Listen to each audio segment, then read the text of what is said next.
At their best, programs with titles such as Gifted and Talented seek to provide enrichment to a subset of learners.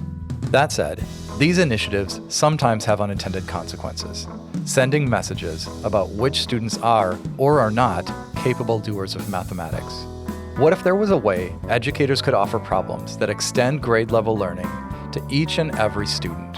Today, we'll explore the concept of horizontal enrichment with Tisha Jones, MLC's Senior Manager of Assessment. Well, thanks for joining us, Tisha. I am excited to explore this idea of horizontal enrichment. I am excited to be here and talk about it. So we're using the term horizontal enrichment, and I think we should define the term and talk about what do we mean when we say that. When we're talking about horizontal enrichment, we're looking at how do we enrich the curriculum but on grade level. So not trying to accelerate into the next grade level, but how do we help them go deeper with the content that is at their developmental level currently? That's really interesting because when I was teaching, I would have said enrichment and acceleration are exactly the same thing, which I think leads me to the next question, which is what are the features of a task that might be designed with horizontal enrichment in mind? So I like to think about horizontal enrichment as an opportunity to engage the practice standards. So how do we help kids do more of the things that we think being a mather actually is?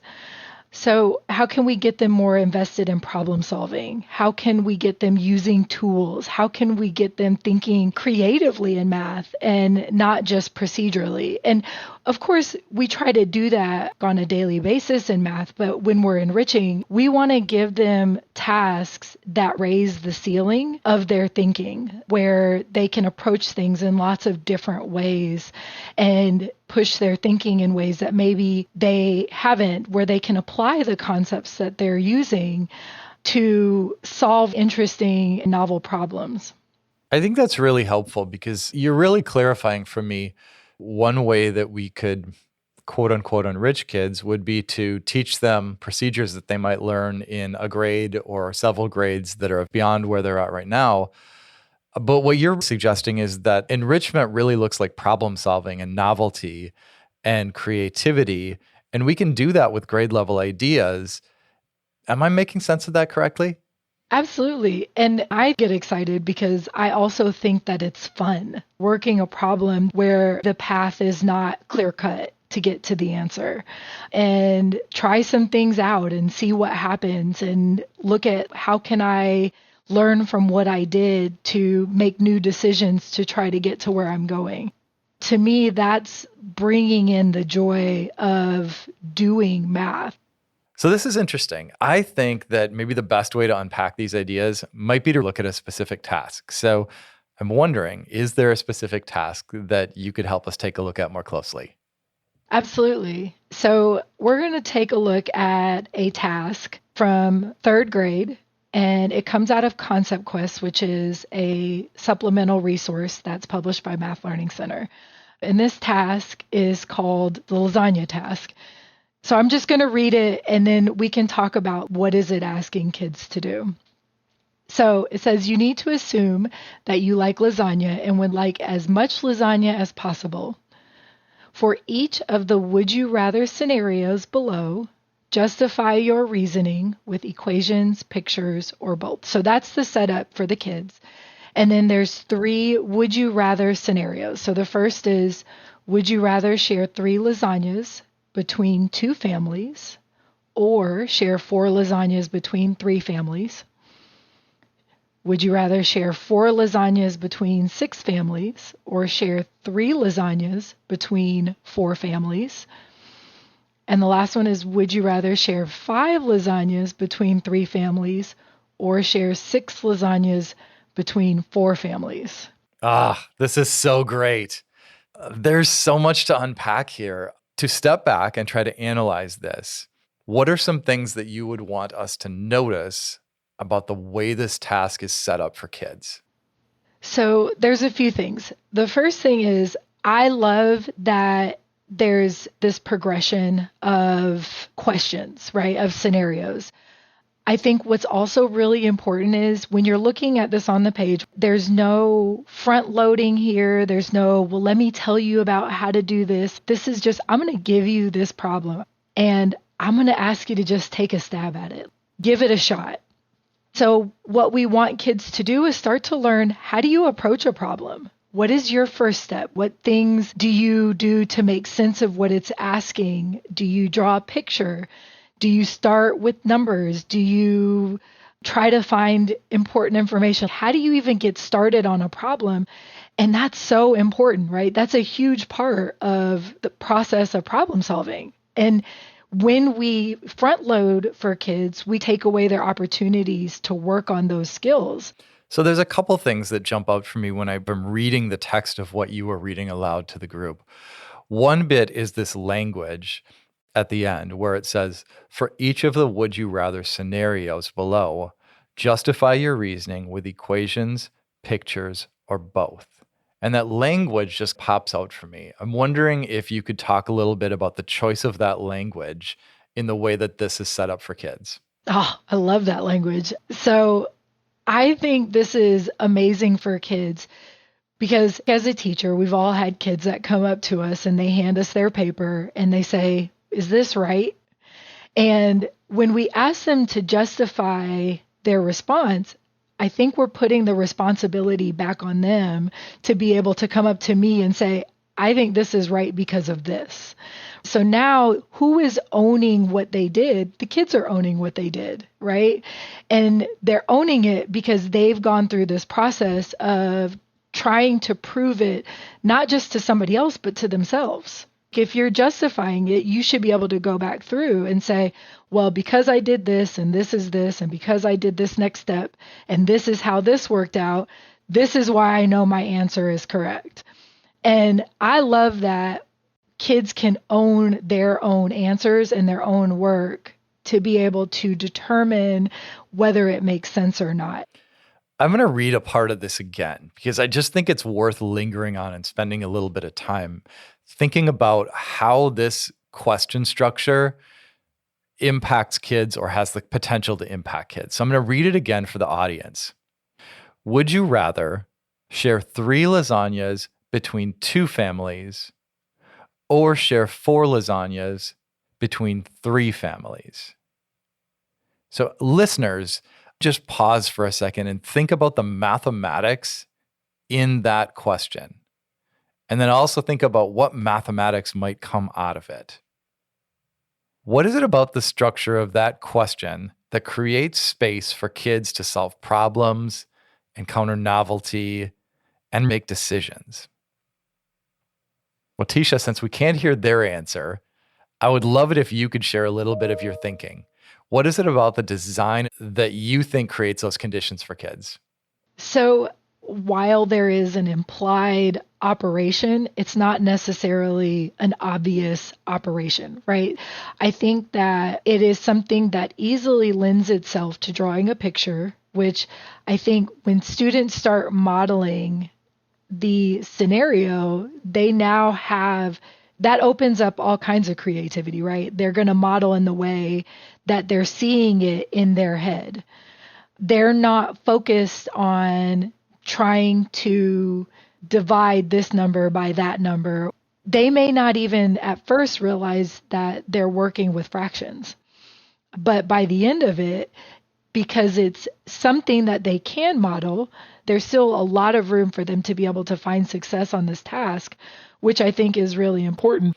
It seems like there's also opportunities for teachers to engage with kids because there's a fair number of assumptions that live inside of this question structure, right? Like 3 lasagnas for 2 families, 4 lasagnas for 3 families, but we haven't talked about how large those families are, how many people are in each family, how much lasagna there is. Yeah, right?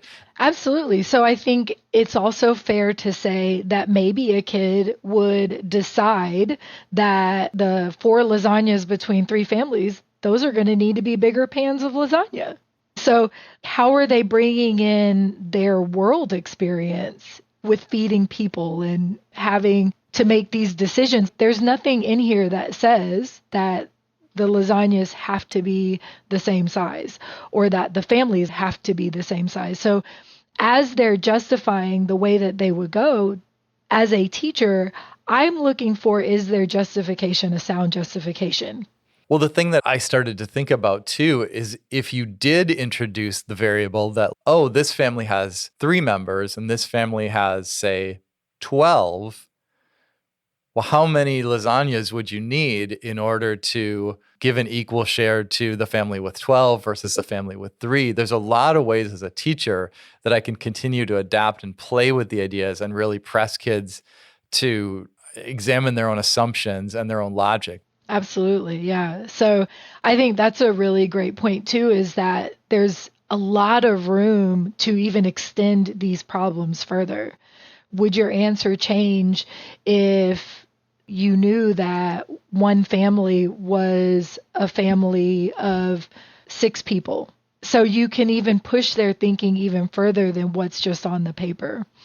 I keep going back to this notion of justification. And we've talked about the structure of the problems as a way to differentiate for kids, to really press them on justification.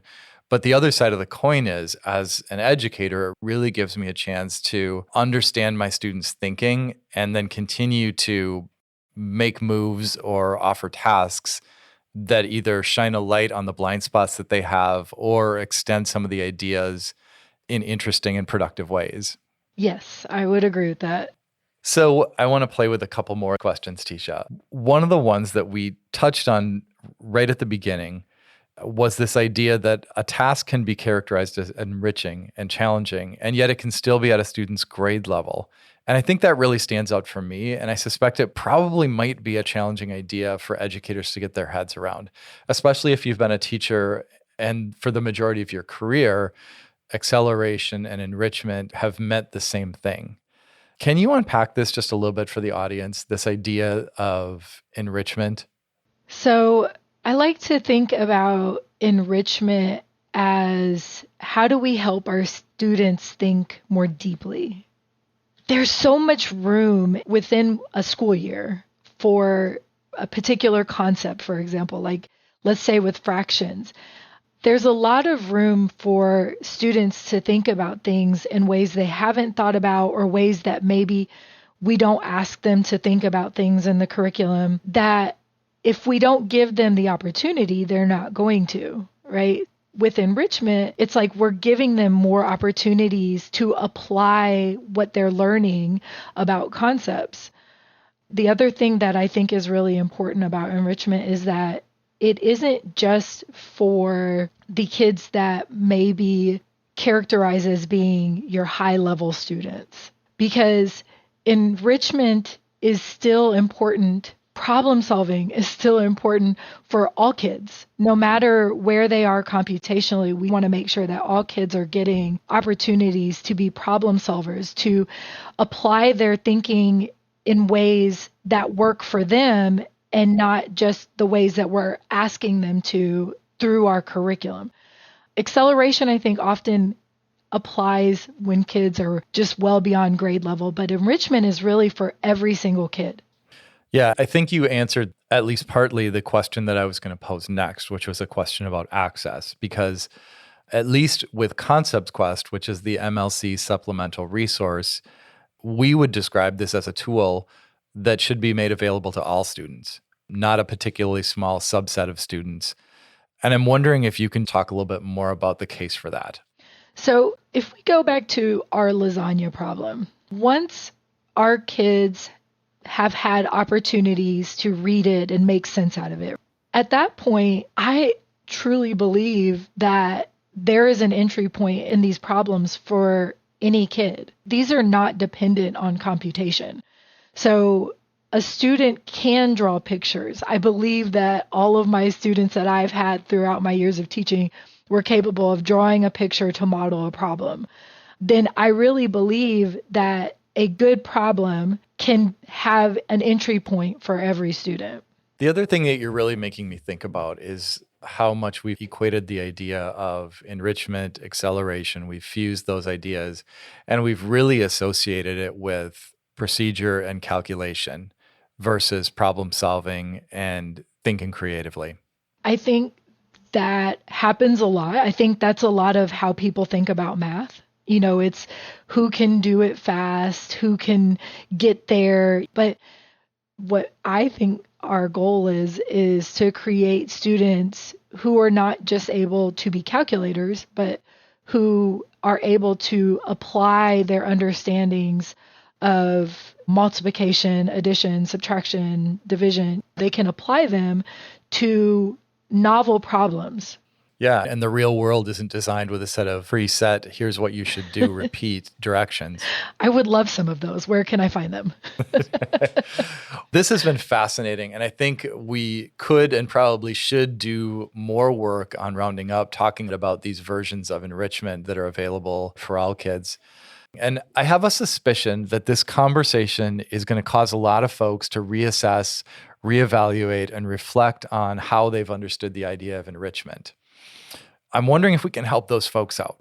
If I'm an educator who's really interested in exploring the idea of horizontal enrichment in more detail, where might I get started? Or perhaps where are there some resources out there that might contain the types of problems that you introduced us to today?